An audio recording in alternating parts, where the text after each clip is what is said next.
busy. This is what the crowd really wants. Good morning. Good morning, everybody.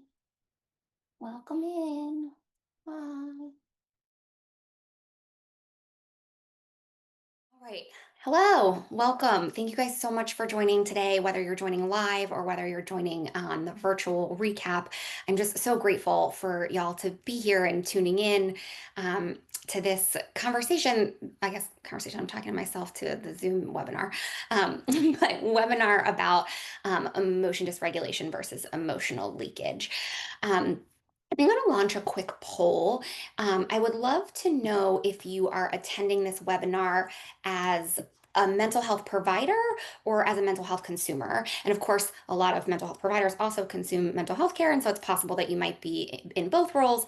But it's really helpful just for me to get a sense of who is here and listening. So while y'all fill out the poll that I just launched, which should have automatically popped up, I just want to sort of ground this conversation in the idea that RO-DBT is a new modality to the scene of therapy. And I have my training in DBT and have been practicing DBT for quite a long time. What I've learned in the process of becoming trained in RO-DBT is that a lot of the DBT clients that I was treating actually would have been better suited for RO-DBT. DBT, by the way, is dialectical behavior therapy. RO-DBT is radically open DBT, dialectical behavior therapy. And so now that I know the difference, and as our practice is becoming more and more aware of the difference, I'm really eager to help share that knowledge with other mental health providers so that when they're making recommendations for what types of treatment you're recommending to your clients, um, you can guide them towards the best suited therapy and also for parents and consumers so that you also know the different types of therapies that are out there. Um, Thank you for filling out the poll. It seems like we have kind of a split audience today, which is great. Um, okay. Um, I am going to. Okay, a bit of housekeeping before I totally launch in. If you are a provider who's attending this training for the continuing education credits, you must stay for at least 80% of the duration, so it's like 48 minutes, and you have to complete the evaluation on the other side in order to get your certificate. Now, if you're not attending for CEs, I'd still really love if you'd complete the evaluation. That's really helpful for me in terms of my bettering of my training presentations. And so I'd love as many evaluations as possible, not just to pump my tires, but to really help me evolve. But if you are trying to get credits, you absolutely must. Um, there is a version of the asynchronous video that you will get credits for. It's just not if you enrolled in the live presentation. Anyway, so the recording will be available if you registered for the live presentation. The recording will be available through CEGO through June 30th. We're also going to make a YouTube link with the recording available on our website. And if you are hoping to get CE credits on the non-live version, we'll make sure that you have access to the asynchronous training. Um, Materials for this, the slides and some infographics are also available on the CEGO portal. You can access them through the 30th of June as well. You can download them and use them. I just ask that you not reproduce them or share them. And because this training will be available for quite some time, folks can continue to register and get it straight from the horse's mouth. Um, I am required to share a little bit of conflict of interest. So, I am the owner of Montgomery County Counseling Center in Rockville, Maryland. We are launching a teen RO-DBT class. This webinar is in some way a bit of an advertisement to generate enrollment, but more than that, as I said before, I'm just eager to get the knowledge out of the differences. Um, for those who are here for CEs, the learning objectives and what was advertised is that we're going to be able to discern between emotional dysregulation and emotional leakage, explain why DBT for a client with emotional leakage would not be effective, and differentiate the treatment targets between DBT and RO-DBT. Um, and last but not least of housekeeping, participation is really highly encouraged. I hate talking to a blank screen. I really much prefer that I were able to see your faces and reactions, which unfortunately I can't do in this version of the Zoom setup. So please use the webinar chat to contribute and talk. And if you're the type of person who likes to expand on a thought, that's what that's for. I will not be following the chat hella closely, I will be following the Q&A box for questions. And so there is a different box that you can bring up for question and answer. So if you have a specific question for me, please use the Q&A box there. I am largely doing this without a moderator, and so for the most part, I have my eye on the Q&A and not the chat in order to follow and keep up with questions. So that is the housekeeping. Hopefully there are no questions other than that. Um, all right. So with that, oh wait, I was going to launch one more poll. I forgot about that. So one other poll, and I was describing this launch. Here we go. All right. So I just launched the second poll, which is a question of your familiarity with either RO-DBT or DBT. As I had mentioned earlier, a lot of folks are more familiar with DBT because the modality existed longer, has been in existence for longer. And so there's just more information and knowledge of it. And so it is not surprising that folks know more about DBT than RO-DBT. All right, super helpful to know that there are some folks who don't know much about either, and that there are some folks who know some about DBT but not RO. It looks like nobody really here knows a lot about RO, so that's awesome. I'm glad to be able to share that information with you guys. Okay, so in the request for participation, my first question for you, really my only, well, that's not true. My first question for you is this. When you imagine someone having an emotional outburst, right? Like, or either whether we're going to call it dysregulation or leakage, you imagine somebody having an outburst.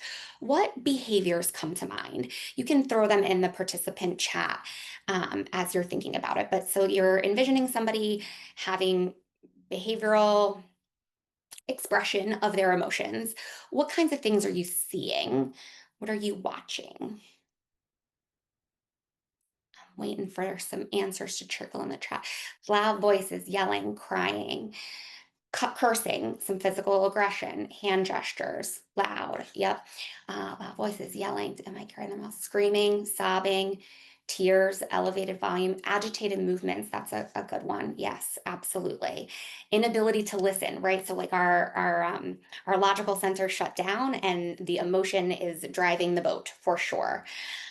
For some, it can look like a shutdown of silence, right? So all of these things that you're describing, the door slamming, the cursing, um, all of this is accurate when it comes to an emotional outburst. What is important and really like the root of this presentation is that what causes these emotional outbursts can vary.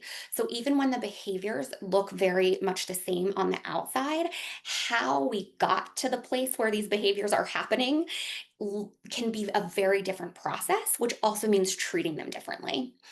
And so that is going to lead us into a metaphor that is going to carry us through this entire webinar. So I hope you like metaphors. Please know that this is a metaphor. And within this metaphor, I'm going to use some hyperbole and exaggeration to make my points. If at any time that exaggeration feels pejorative or judgmental, please know that that's not how I feel about folks who have emotional outbursts and folks who struggle with emotion.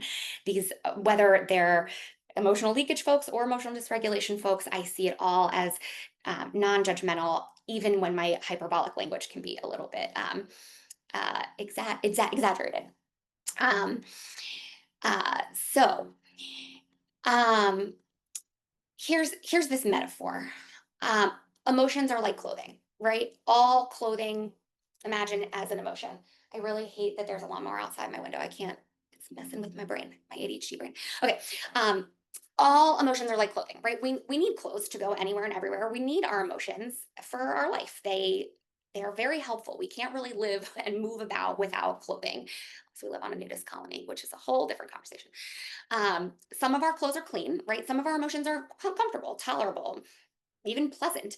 Some of our emotions are not so pleasant. They're uncomfortable. It's like having dirty clothes. Um, we still have them, right? We can't live a life without them, but clothing gets dirty from time to time. And the reality is that, oh, I'm so glad you don't hear the lawnmower. The problem is it's my ADHD. I hear the lawnmower. I said I wasn't following the chat, but also ADHD. Anywho, okay. Clothes are going to oscillate between clean and dirty, right? We wear them, they're clean. We wear them, they get dirty. Then we wash them, then they get clean, right? So when clothes are dirty, what is it that actually makes them clean again? It is what, fill in the blank if you want to shout it out in the chat. What is it that exactly? It's laundry. So doing the laundry, processing our clothes, our feelings, is what helps make them clean again. And when we process our feelings, we can go about our lives. A healthy, well adjusted person can hold on to all their clothing long enough to get home, no matter what happens while you're wearing them. So if they get a little dirty while you're out and about, you keep them on, and then you get home. You don't have to rip them off everywhere. You get home, you look at the clothing. Is it clean? Is it dirty? Does it go back in the closet? Does it go in the hamper? And if it's clean, maybe you don't have to process it because it's a comfortable emotion, right? Maybe it's an okay emotion that you can acknowledge and enjoy and move on about your life. And if it's not clean, if it's an uncomfortable emotion, is it so uncomfortable that you need to do something with it right now, right? Do you need some stain stick and laundry immediately? Or can it go in the hamper? Can you compartmentalize? Can you hold off on processing the uncomfortable emotion until it's time, right? Until it's laundry day. And there's a discernment involved in how uncomfortable is this emotion and how urgent is it.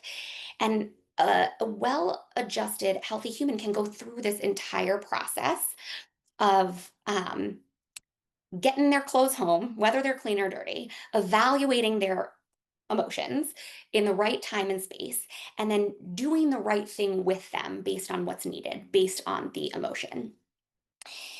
At the same time, this process is quite tedious, right? Like, especially the doing the laundry. Nobody likes doing laundry, right? And so rarely are we even excited for laundry day. Most people don't love processing their emotions. It is hard. That's why people say that therapy is hard. Um, but we do it anyways. So the people who struggle with processing their big emotions generally don't do their laundry. They're not processing their feelings. And this could be for any number of reasons, right? Maybe they feel like the clothes that they're wearing are going to get dirty when they start washing other clothes, right? Sometimes processing emotions brings on more emotions. And so there's this idea that it's actually going to make things worse. But we know as um, well adapted, it feels so pejorative, but we know that there's a short-term pain for a long-term gain, right? You still have to do it. You still have to process through those emotions. It's also possible that people don't do laundry because they've never been taught. And I know that we're working in a metaphor here, but also like there's some literalness to that too. But if you've never been taught how to process your emotions, then of course you're not going to be doing that. And so this metaphor of laundry converges at what we need in behavioral therapy, both DBT and RO-DBT, is to help people do their laundry. We need to help them process their emotions. We need to help them learn how to do it and then eventually have them doing it on their own. But mastering laundry day and getting to laundry day is going to require different steps based on what's getting in the way. And so we have to figure out what's getting in the way of processing emotions that have been building up in the meantime. And this is where the metaphor really diverges. What a DBT client does with their clothing, dirty clothing, is very different than what an RO-DBT client does with their dirty clothing that leads up to laundry day. Okay, so somebody who experiences emotion dysregulation, a DBT candidate, they're clients with under controlled coping styles, meaning they are not controlling their emotions. They don't like having dirty clothes. And so they are going to throw their unpleasant emotions everywhere and anywhere to not have to hold on to the negative emotions that are uncomfortable. They're going to chuck it no matter where they are like a hot potato. Doesn't matter who it may inconvenience. It doesn't matter what else gets dirty in the process. Sometimes it doesn't even matter if you're winding up naked, but the dirty clothes are everywhere and anywhere so that they don't have to hold on to something icky. Um, the this is just the MO, is that there is an emotional mess everywhere always. Maybe not always, but often. And it is certainly noticeable to other people. And so this idea of emotional dysregulation is that we see it. The person who is throwing their clothes can see that there's dirty clothes over there, right? My uncomfortable emotion is over there. Someone else is going to have to deal with it, not me. But everybody's sort of aware that there's uncomfortable emotions happening. Now, this is a very different way of coping than someone who stuffs all their clothes in the closet and tries really hard to keep it in. This is what happens for an RO-DBT candidate or somebody who is over controlling the way they are coping. So they are way less phased about holding on to their dirty laundry. In fact, they'll hold on to it so tightly so that nobody else has to see it. And their negative emotions are going to get stuffed into the closet, into the hamper, into the closet, stuff, so that nobody has to be bothered by these unpleasant emotions, including themselves, until clothing starts popping out the sides here and there. And that's the emotional leakage. So, whereas in the other example, clothes can be everywhere. In for folks who experience emotional leakage, there's clothing everywhere, but only right around that one place where the closet was, right? That's usually the safe place or the safe person of um,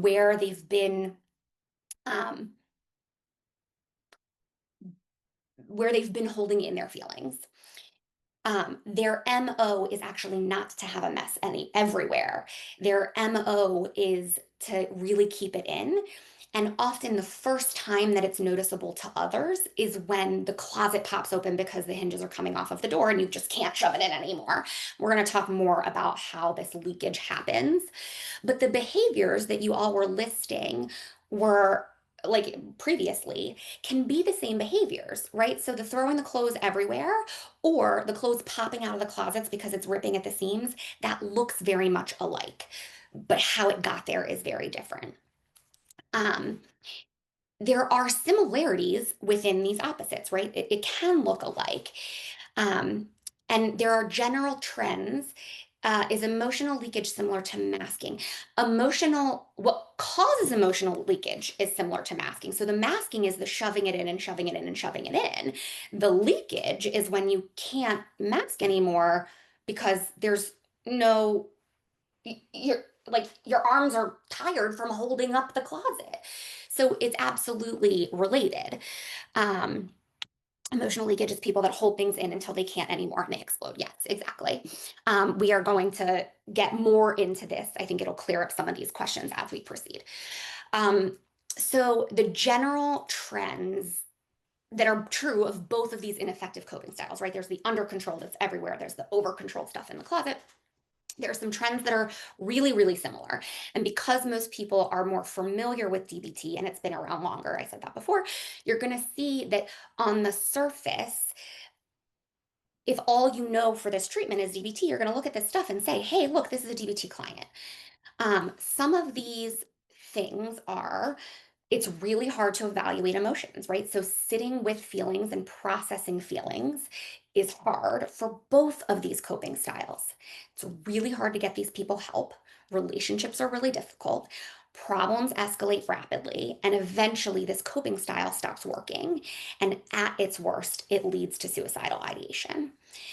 Now, what in the therapeutic community we know is that when people struggle to navigate their emotions and their coping stops working and then they have suicidal ideation is usually a quick thought of this is a DBT client.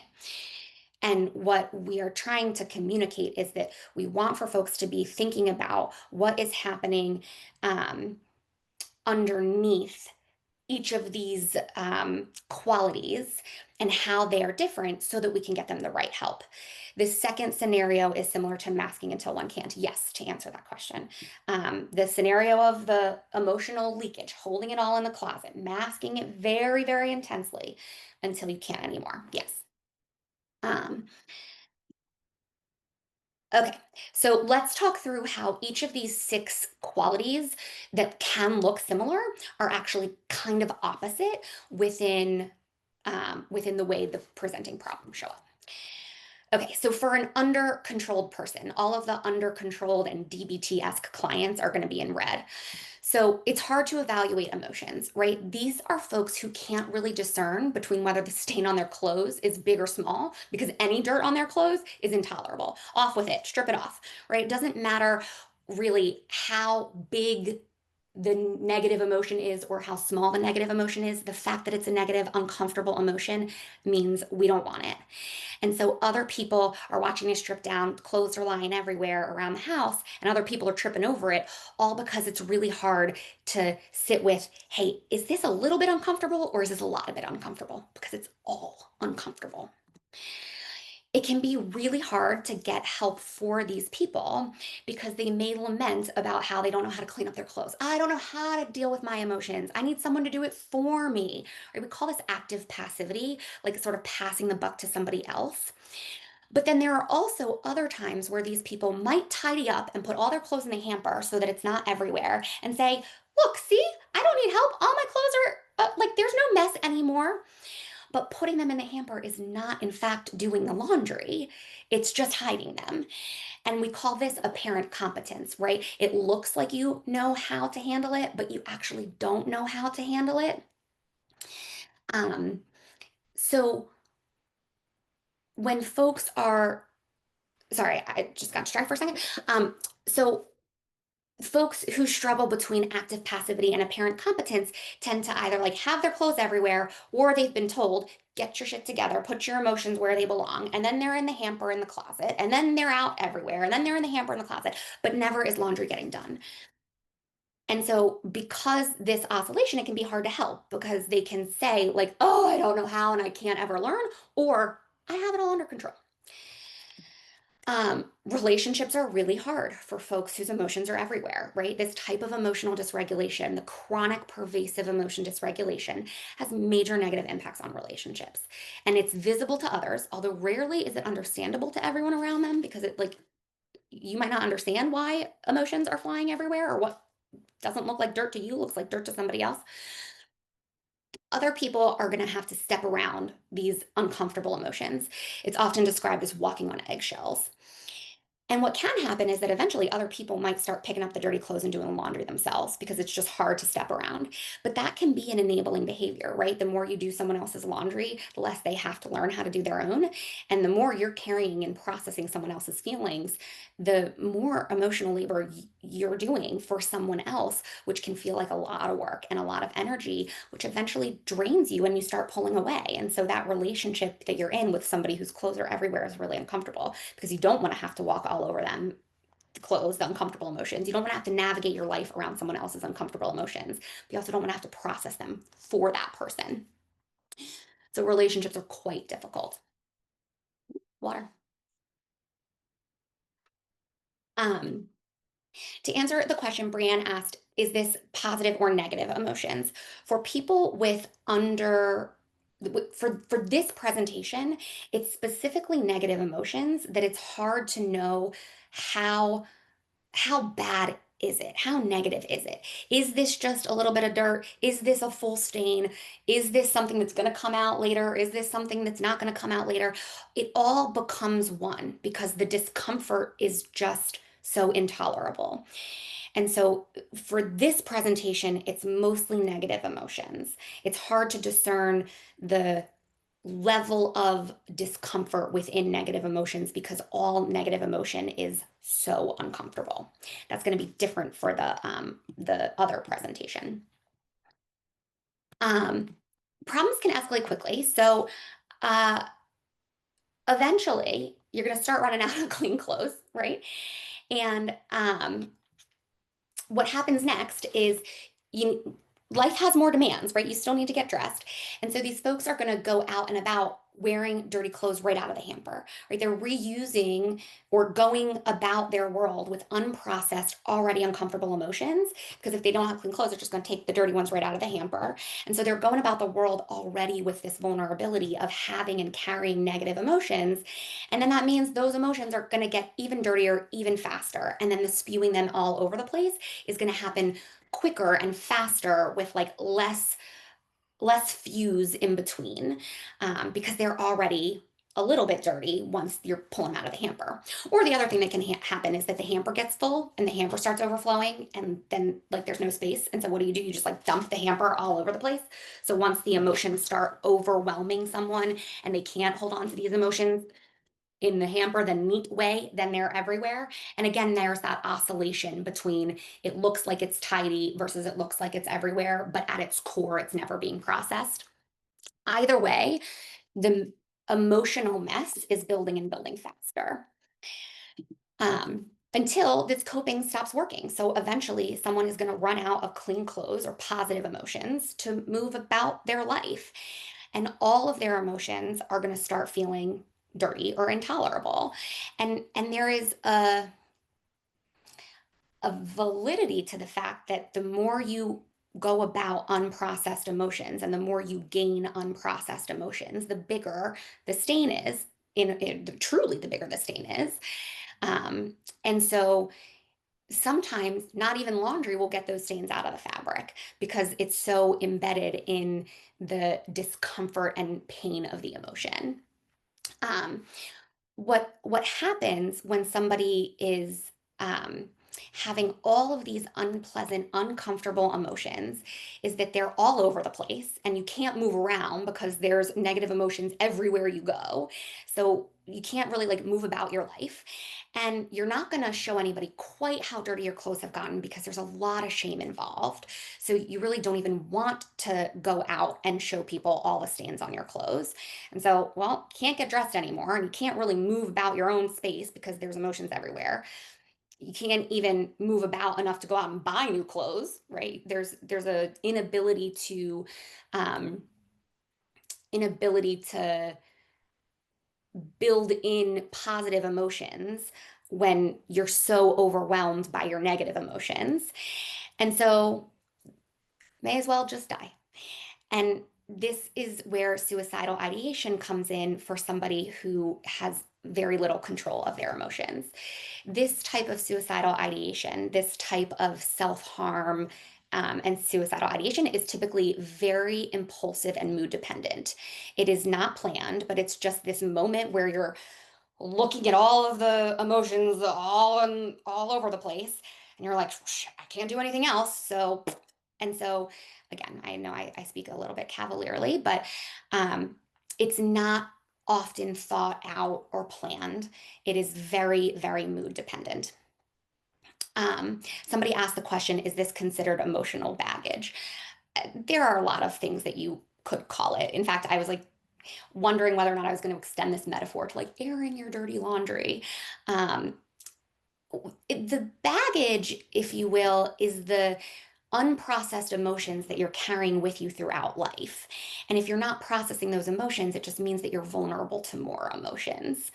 And so there's all sorts of different ways of describing that, which could be, trauma related. It could be neurodivergent related in terms of the way you process your feelings. Like there's all sorts of things that could create this idea of having unprocessed emotions. But when you carry those unprocessed emotions into the world, it makes all of the new emotions that you collect along the way harder and quicker to become uncomfortable. Um, okay, y'all are asking great questions. So this is the under controlled version. The over controlled version is not that all dirt is miserable dirt, but that it's too difficult to discern between what is a comfortable emotion or an uncomfortable emotion because just looking at something that could be dirty could mean risking contamination. And so somebody asked earlier if we were talking about both positive and negative emotions. That's what we're talking about here. So any type of emotional discernment is not going to be comfortable. And if you realize that an uncomfortable emotion exists, you could start sweating through your shirt, which makes this shirt now uncomfortable. Now this is dirty also. And so all clothes, whether they're actually clean or dirty, are assumed to be dirty and they go in the hamper. What's really interesting is that folks with this over controlled perspective are really, really detail oriented, and they often are able to discern tiny little spots on a piece of clothing that, like, to the naked eye, we would say, like, oh, that's not even dirty. Just hang it back up. But they are really perceptive at gathering details. And so, which also makes it hard to discern clean or dirty because it so much could be in their definition dirty, even if it's not actually dirty, right? So much could be uncomfortable, even if it's not actually that uncomfortable. So, because even thinking about emotions, whether emotions are happy, or whether emotions are comfortable, or whether emotions are uncomfortable, the process of even thinking about it or even evaluating it is uncomfortable and risks more discomfort. Into the pile it goes. It's going in the hamper, it's going in the closet, it's getting stuffed in. We're stuffing and stuffing. And so, you take a new outfit, you wear it, everything goes in the hamper. Take a new outfit, you wear it, goes in the hamper. But everything goes in the hamper in the closet, and you start pushing it in. I actually had no idea that I was doing that to the closet in the background. That is so funny. Oh my goodness. That is so funny. Okay, look at that. Okay. Um, it is hard to help these people also, but for a different reason. It's hard to help these people because it looks invisible. It looks very well adjusted to other people who don't know how much you're putting in that closet. And if people don't know or see what is actually building up, they don't know that you're hurting or that you need help. In fact, you also probably don't know that you're hurting or need help because everything's in the closet. It's fine. I got a closet. And in fact, not only do people not know, but oftentimes people get a lot of praise for this, which can be reinforcing in an unhelpful way. But oh my God, you have such a tidy area, right? Oh my God, you're so good at handling your emotions. Your room is so neat. Oh, like you handle yourself so well. A very, very common one, especially for younger folks, is you're so mature for your age. So you're getting praise for not having your emotions all over the place, which means you think you're doing the right thing. But what is accidentally happening is that you're getting praise for not actually processing your emotions and for not allowing yourself to feel things that are necessary to be felt, right? We all need clothes and we need to be processing them. So it's really hard to get help, both because it's hard to admit for yourself and because the people around you are often reinforcing this. Um, Relationships are hard, but for a very different reason. So, authentic relationships just feel too vulnerable. Being in relationship inevitably causes emotion, right? That's what relationships do. And because other people are wearing clothes, it's going to remind you of your clothes, right? They have emotions that they bring with them. And if theirs are uncomfortable, then you have to sit with someone else and their uncomfortable emotions. That's going to bring on more uncomfortable emotions for you, right? So you don't want to contaminate. Or maybe it seems like they don't have any uncomfortable emotions, and then you're envious. Envy is a big trait of folks with over control. And of course, this is also like you're comparing what's on the outside to what you feel on the inside, and you might not know what's in someone else's closet, but this idea that someone else seems to have a perfect outfit on causes a lot of envy. Something else that is very true of over control folks is that there is a substantial fear of critical feedback. So the idea that someone could comment on your outfit, the idea that someone could comment on your life, the way you move about in the world, the way you handle your emotions is very uncomfortable. And so it's easier to be inauthentic and or avoid relationships altogether so that you don't have to hear this critical feedback. You might be afraid that someone's going to see a tiny little stain on your outfit, which you might have tried to hide. Or at worst, you might be afraid that someone is going to actually see what you have overflowing in your closet. And so you keep relationships on the distant side. And it can feel very lonely despite being with people. And I should say, really for both of these styles, is sometimes this is conscious and sometimes it's not. This is an unconscious coping, which is all self-protective, um, and often has the short-term gain of self-protection comfort with the long-term not realizing that this is what's happening, not realizing that this behavior is actually causing loneliness, not realizing that this behavior means that you are so focused on keeping your emotions in that you're aloof to everything else going on in your relationships because like you're just focused on this, right? Someone who's focused on holding the closet in might not be able to even attend fully in relationship, which seems very aloof. And it's because they're thinking about holding their closet in rather than really being with someone else in the moment. So, um, this can escalate quite quick also. The bigger the pile builds up, the harder it is to leave the room, right? You can't expand your comfort zone if you're really busy keeping your comfort zone under control. And it's also hard because you don't want to go about the rest of the world getting more uncomfortable emotions to add to your pile if your pile is already overwhelming. So, this can look very limiting in terms of where you go and controlling as much as you can. A lot of rigidity, a lot of control. So from the metaphor version, right? Like you can regulate the temperature in your own house so that you're not sweating through your clothes and creating more laundry, but you can't control the temperature in someone else's house. So you go the places that you're comfortable or that you have control, but you don't necessarily go to the places where you don't have control. And you're very careful who you bring into your house. You're not going to bring someone into your house who's going to change your thermostat. You can control what you cook with in your own kitchen so that you're not getting stained, right? White sauce only. But you might not want to cook with somebody else. Heaven forbid they bring in tomato sauce into your house. So the more control you have of the events that you're doing and the places that you're going and what's happening there, the more you can prevent more dirt from getting on your clothes. And these behaviors look like rigidity and control, and it limits the risks that you can take and where you can go and what you can do and who you can do it with. And also means not engaging in many new activities or unfamiliar activities or like risk taking activities, but not even just risky, just uncertain activities. Because if you have no idea what it's going to be like, you don't know whether or not you will be able to create safety for yourself. So this type of rigidity comes from this place of self-protection, right? You're spending your time holding up your closet, and you're also spending your time making sure nothing gets added into your closet. But problem is, inevitably, it stops working, right? Like, clothes are eventually going to start falling out of the closet.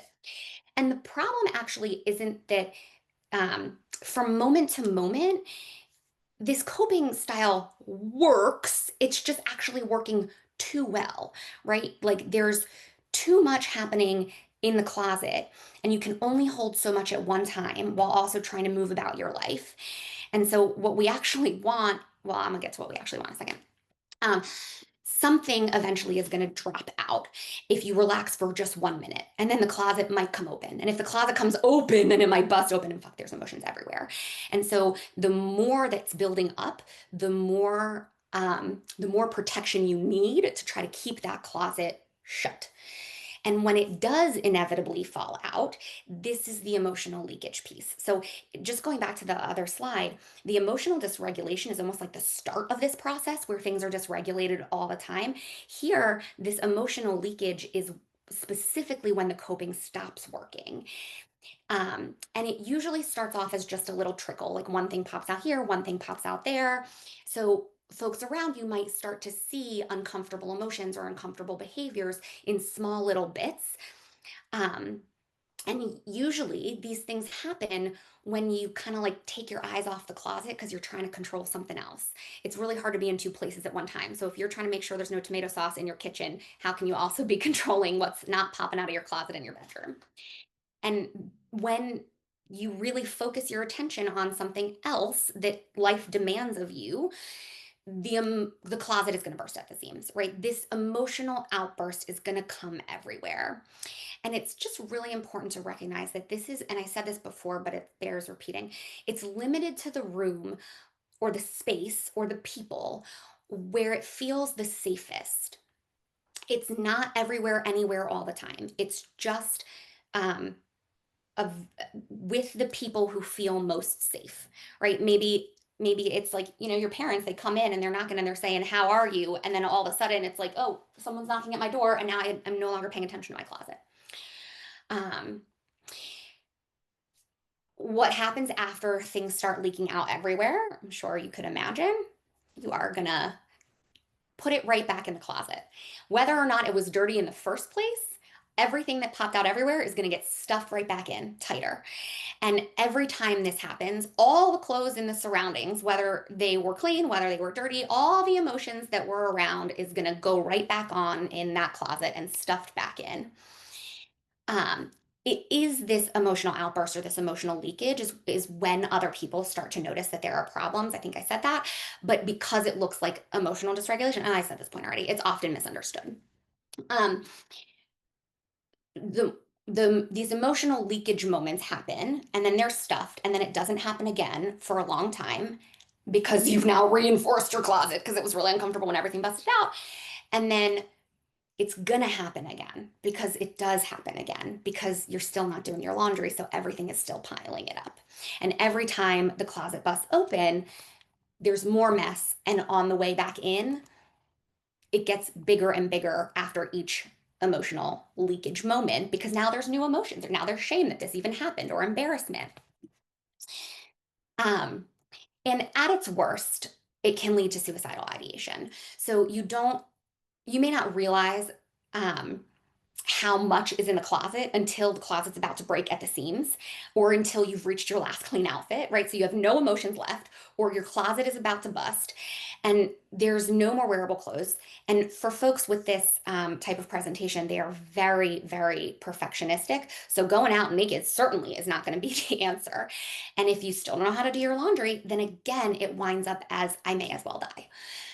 But this type of self harm and suicide are so planned. They're rule governed. They're kept as a secret. It's like as if you're like making marks inside of your closet, planning on what to do and how you're going to burn your closet down.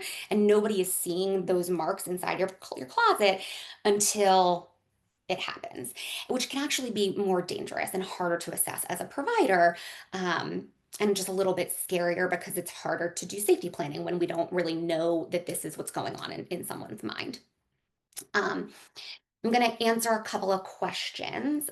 In this case, how do you meet the child where they are to unpack the emotions? They don't understand them or they just don't want. I'm going to answer that in a little bit.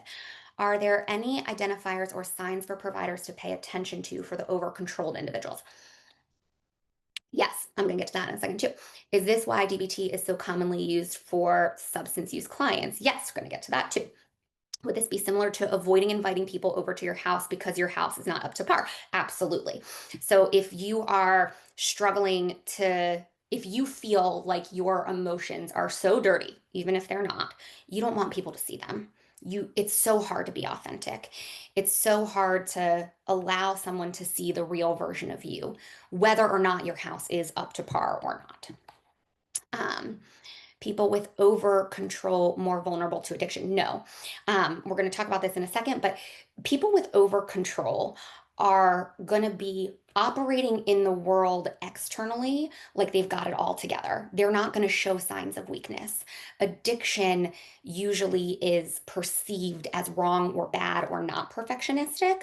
So they are going to not engage in the coping skills that break the rules of society or that break the expected norms.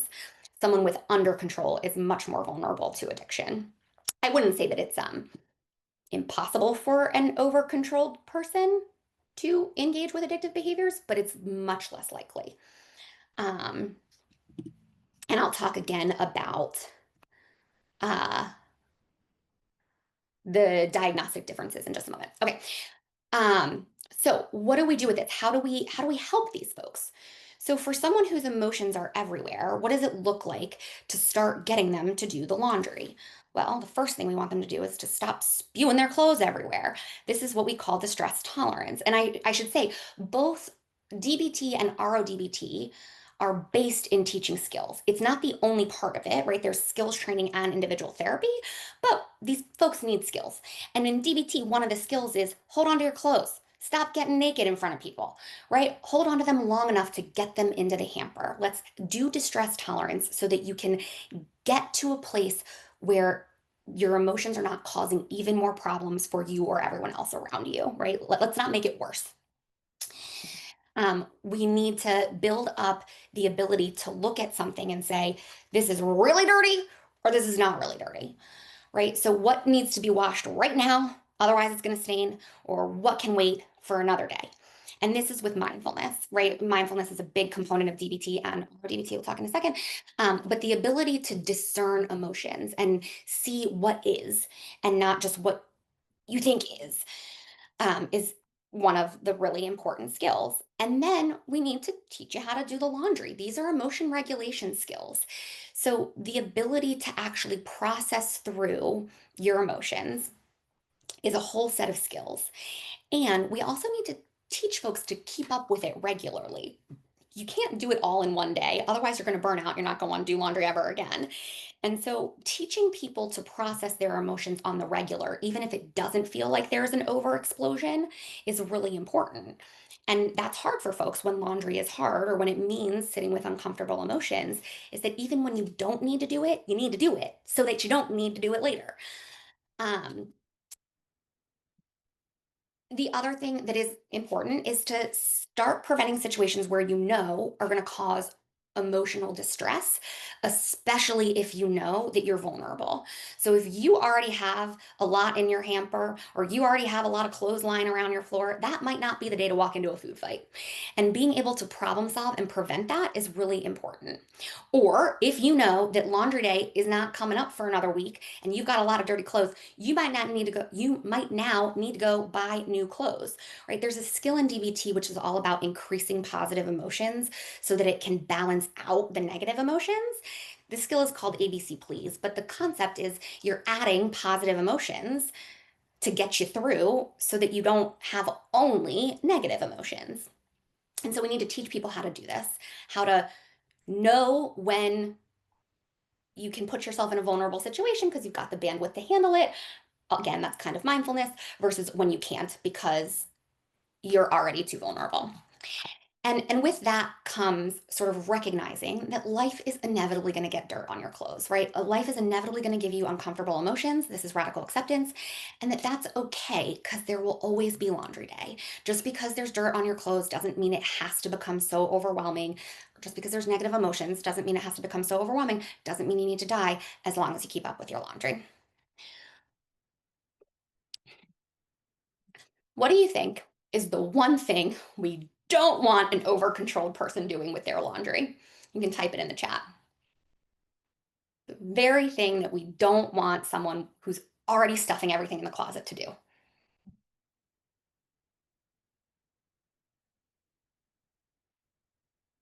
Sure. So, well, we don't want them to send it all out to be laundered. We want them to do it themselves. We also don't want them to do it all at once. Even before that, if the first step of DBT is put your clothes in the hamper, their hamper's already full. Exactly. We don't want them stuffing more in. Stop adding clothes to the hamper. And this is exactly why the distinction between DBT and RO-DBT is so important. These people are already holding onto their clothes long enough to get them into the hamper at home. And if we teach them the first step of distress tolerance, we're teaching them something that they already know, and we're reinforcing actually the very thing that we don't want them to be doing. We don't want them stuffing more stuff in. What we do want them doing is slowly taking out one piece at a time out of the closet. Right? You can't really bust down the whole door, like Mara, you said. You don't want to do it all at once, but you got to start taking the clothes out one at a time, which is admitting that this is a problem. And this is really hard, right? It's very easy for an under controlled person to admit there's a problem when they see that there's a mess everywhere and everyone else sees that there's a mess everywhere and it's obviously impacting somebody. But for an over controlled person, they can be fully convinced that their coping style is not a problem and they have it all under control because it is under control until it's not. And even after an emotional leakage, they fixed it back up and reinforced their closet. Are they really doing any harm? It's not going to happen again. It's going to happen again. And so it's hard to really have them recognize that this style of coping isn't working for them until it reaches that place where it's really bad and suicidal ideation. And what we really want to do is get there sooner. But it's also hard to get them to admit that it's a problem because it's hella scary. What if you take a shirt out of the closet in the hamper and also a sock and underwear fall out everywhere? That's scary. Or what if just the process of opening the door to get one thing out means that the doors are going to bust? That's really, really scary. And so what we want to do is have them stop putting it in the hamper. So if one thing does fall out while you take out a piece of clothes, it's okay. Let's just leave it there. We'll get to that emotion when it's time. It's telling us that we need to focus on that too eventually. But it's really hard to even get somebody willing to do this. And so the sort of understanding and commitment building to this as a problem and acknowledging their over control tendencies can take a fair amount of time. There is a component of mindfulness where what we want for somebody to be able to do is look at a garment and determine if it's clean or dirty. So, all of that detail oriented, like, oh, but there's this one little spot there. Yeah, but it's not actually dirty. Like, you don't have to do the laundry with this.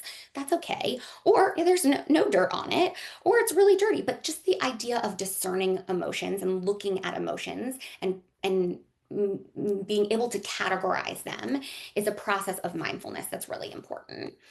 Um, the more you do this, the more you realize that there are actually some dirty pieces of laundry that have to be processed. And again, we're doing the laundry, even if that means that we get more dirty.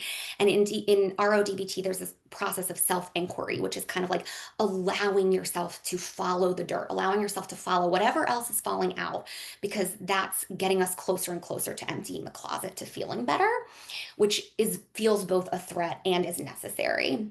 But so the more we can get people to take things out of their closet, process them, do the laundry, the more this process feels less risky. And eventually, these folks can start letting other people into their lives with social signaling strategies and reducing their rigidity with flexible mind strategies. And if something does actually, in fact, get dirty, it's no biggie. There's always going to be laundry day, right? So the convergence of this is that. The convergence is getting people to the place of no biggie, there's always going to be laundry day. And how we get there is quite different. Um, I am thinking about time. Okay, there's 8 minutes left. Um, so this image is available in the session materials. It's colored differently, so it's a little bit more legible, but I wanted to stick with the coloring for this. These are the behavioral targets for RO-DBT versus DBT. And in RO-DBT, we don't categorize it like this with mindfulness, distress tolerance, emotion regulation, interpersonal effectiveness. In DBT, we do categorize it like that. But because so many of us already know more about DBT than RO-DBT, I think it can be important to kind of like create a shift of mind frame rather than building a whole new mind frame. So for RO-DBT, the behavioral targets are this. And to the person who asked, what are the identifiers or signs to pay attention to for overcontrolled individuals? It's this stuff. So being stuck in rigid thinking, having very rule governed behavior, being driven by compulsion or over planning, having difficulty accepting feedback, right? Mindfulness in this world of RO is addressing these kinds of things so that you can relax into life as it happens. Distress tolerance for people who don't like feeling their emotions isn't tolerating the distress of emotions, it's tolerating the distress of feeling your emotions, the like kind of the meta layer, if you will. So whereas a DBT person doesn't like feeling negative emotions, the negative emotion that an RO-DBT candidate needs to process is the distress that is caused by exposure to emotions. I might be making that more confusing. But so we want for them to stop avoiding emotions. We want for them to stop needing strict structure and order. Oftentimes they neglect their self-care because they're so busy holding up their closet that they're not doing the things that they need for themselves. We want for them to stop holding in their emotions. They may have trouble sharing their feelings. They may have a lot of comparisons, I said this earlier, that lead to bitterness and envy. So someone who has a lot of envy, bitterness, and resentment, that's an early sign that somebody is holding a lot in and comparing themselves. Um, Again, we don't call it interpersonal effectiveness in RODBT, but the skills that we are teaching in terms of social signaling and flexible mind is addressing the distance or hard to read or aloofness that happens, the pulling away from others, the fear of vulnerability, difficulty with authenticity, all that stuff. And then, RO is radically open. Ultimately, what we're doing is trying to promote more openness. So we're addressing the low openness, we're addressing the avoidance of novelty and risk taking, we're addressing the distrust and suspicion of other people, and addressing the limited ability for compassion and empathy and forgiveness. Just like I was saying before, all emotions go in the closet, that's also positive emotions, and compassion and empathy and forgiveness come from a place of positive and comfortable emotions. If you can't access any of your emotions, then you can't access that either. So those are the behavioral targets for RO-DBT treatment, even though we don't categorize them like that. For DBT treatment, in the interest of time, I'm actually not going to read through it because most people here said that they're more familiar with DBT. But ultimately, what we're wanting, so in summary, we're wanting to create more awareness of what's happening internally and externally, and promote the coping strategies so that they don't create bigger problems, so that they're not acting impulsively or destructively with the emotions that are happening. We want to reduce the catastrophic thinking, reduce the emotional overwhelm, reduce the swinging between anger and shame, which is kind of like I said before, the anger is the emotions are all over the room, the shame is I'm hiding it all in my hamper in the closet, now I'm going to dump it out all over the room. So we want to reduce that sort of pendulum swinging. We want to improve the ability to problem solve and prevent, and create more stable relationships that are neither sort of very aggressive or super submissive, addressing fear of regulation. I said I wasn't going to talk through it, and here I am talking through it.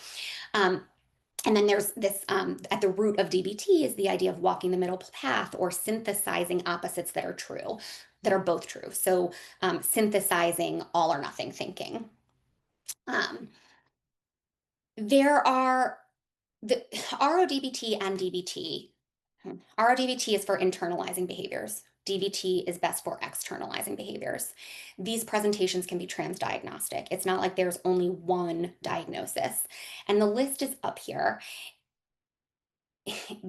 Inflexible mind, please don't get too rigidly attached to these specific diagnoses, because not everyone with autism benefits from RO-DBT, although often it can, because a lot of what I described fits for an autistic person in the way that they experience rigidity of protection of their emotions and in difficulty in relationships. Um, Similarly, like anorexia is a lot of keeping in, right? Internalizing, keeping in, keeping in. The opposite of that is binge purge eating disorders are a lot of getting it out. And so there's a lot of research, and I'm just sorry, what it is that I'm worried about time. Okay, so the one thing that I will add to this that is not specifically on this slide is a note about school refusal. So school refusal presentations can actually fit for either, but it's most likely to be a DBT-like case. And there's an irony in this, because someone who is refusing school certainly is trying to avoid environments that they can't control. We may think, oh, that's over-controlled. However, over-control people usually follow the rules of what's expected of them, and going to school is what is expected of them. And so likely they're not going to want to cause outward problems to other people by refusing to go to school. So an over-controlled person who can't control the school environment is probably going to go to school and then bring all the clothes, all the dirty clothes that came from school, bring them home, put them in the closet, and then as soon as they go in the closet's gonna come open, because school provided too many emotions than what the closet can fit. But if you're truly, truly refusing school, likely it's because you are impulsively avoiding the things that you think you can't handle. Anyways, okay. Um, Also included in your materials is a coping styles assessment. It's 26 questions, but here is an example of just a few of them that I fit on the screen. These 26 questions, if you take an average, will land you with the number of an average, and the lower side of that average are people who are under controlled, and the higher side of that average is people who are, did I say that right? The lower side is under control, the higher side is over control. And the middle is often somebody who is more well adapted to being able to handle your emotions with balance, right? Balance is the key to all of this, balance and flexibility. So um, you can use this as a guide. This is not a diagnostic assessment. Clients can do it themselves, or you can do it thinking about your child. And I will say that an over-controlled person is likely to self-report very accurately, both because they want to get it right and because the the behaviors that are on the over-controlled side are socially generally more favorable, or it looks a little bit better. And so that even like helps them look even better. An under control person is a little bit more likely to misreport on this assessment because, and I know it's 10 o'clock if you have to leave, thank you for being here. If not, I'm wrapping it up. An under control person is a little bit more likely to misreport for the shame of um, engaging in the style of coping that is less socially desirable. Or often like they really do oscillate. Um, I had a had a session scheduled to start at 10. Will recording be available? Yes, recording will be available. Okay. So this assessment is in your materials, and I also have a bajillion and a half hard copies in my office because I overprinted them. So if you're local to the area and you would like some hard copies, please let me know so that I can recycle them. This is the end. Thank you, thank you, thank you. There's more information on DBT and RO-DBT on our website. You can find me on LinkedIn or email Laura at MC Counseling Center. Just a note, we do have a teen RO group launching in June. We're enrolling for it right now. Don't forget to do your evaluation in CE Go. If you need CEs, you have to do it. If you don't need CEs, I'd still really appreciate it if you do it. You'll be able to watch this video in this, oh my God, hair in my mouth. You'll be able to watch this video in CE Go up until June 30th. And we will also be putting a link to YouTube on our pages on our website. And then it will also be transitioned into a self-paced course through CE Go for providers who want continuing education credits, which also just a nod, if you're a provider listening, we have lots of other presentations on our CE Go self-paced course library. Um, oh my goodness. Okay. I know that a lot of people have already left. I just want to follow up on the questions just to make sure I didn't miss anything. So, in this case, how do you meet the child where they are to unpack their emotions? So, I think that I answered this a little bit, but in a lot of ways, it's sort of acknowledging and validating that emotions are in fact uncomfortable and helping them to sort of see the longer term impacts of stuffing it all down. Um, and sort of recognizing, and this is true really of both styles, that the way that you cope is actually serving a purpose and it's working in the short term, but it's not going to work in the long term. For somebody who's over controlled, that long term is just like even longer away. And so trying to help sort of draw that out and recognize can be very helpful. This question I know I answered. Is this why DBT is commonly used for substance use clients? They struggle with emotional processing and stuff in the closet. Yeah, so for substance using clients, essentially what they're doing, here's an extension of the metaphor. Someone who's engaging in substance use is numbing their unpleasant emotions to make them more tolerable, to make it seem like they're not there. They're kind of like throwing a sheet all over the room with the clothes everywhere. It's like if the sheet is covering up all of the clothes in the room, you can't tell that there's clothes in the room. But then as soon as you put the sheet away, then there's clothes in the room. And so if substance use is the numbing out and covering it up, it's like it's not there. As soon as the numbness ends, it's still there. And so you have to then cover it with a sheet again, cover it with a sheet again, unless you start actually processing your feelings. How do you convince boys that mindfulness is really helpful? Oh my gosh, this is such a hard question. You, how do you convince anyone that mindfulness is really helpful? Like I learned DBT, which years ago, and for 2 years of learning the modality, I didn't think that mindfulness was really helpful, and now I can drink the Kool-Aid. I think a big piece of it is not calling it mindfulness.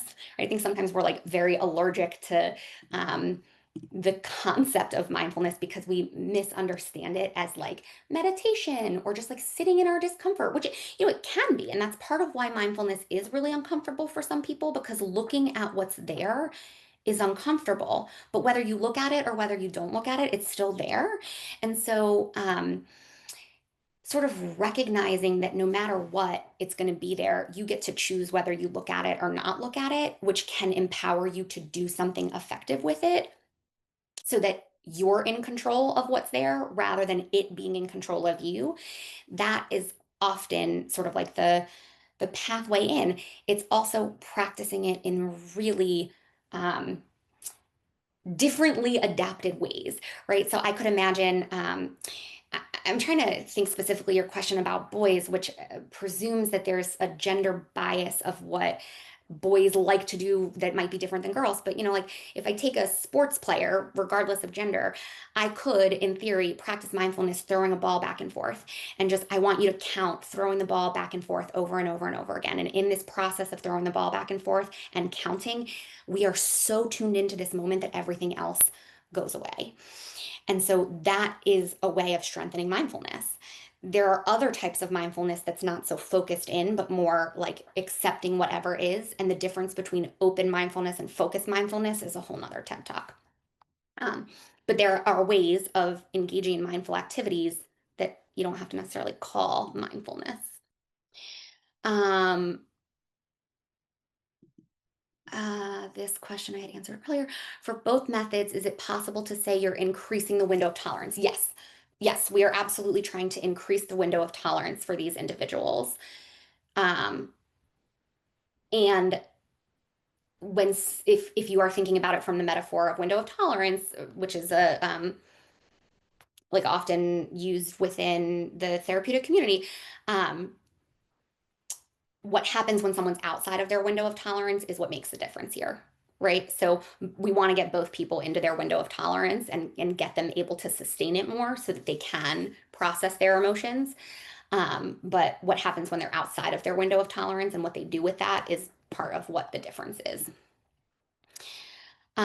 Would RO be good for people with people-pleasing tendencies? Yes, 100%, absolutely. These people are very, very people-pleasing. They will want to do what seems right for folks. Um, uh, Karen, I saw you just asked about the evaluation. It's not in there yet because I have to hit a button and I haven't hit the button because I'm answering these questions, but I will hit the button just as soon as I actually end the presentation. Um, what is the age range for our team group? We're actually doing, well, let me answer that in a second. Uh, well, actually, okay, I think so. That's all the questions. So um, I'm gonna say thank you so much for being here, and I really, really appreciate that you are here, and I hope that you've gained something, and I appreciate all of your feedback in the webinar chat, and I hope you will come and find more information if you're interested, and if you've got more questions, you can email me like I said, and with that, thank you all, and goodbye.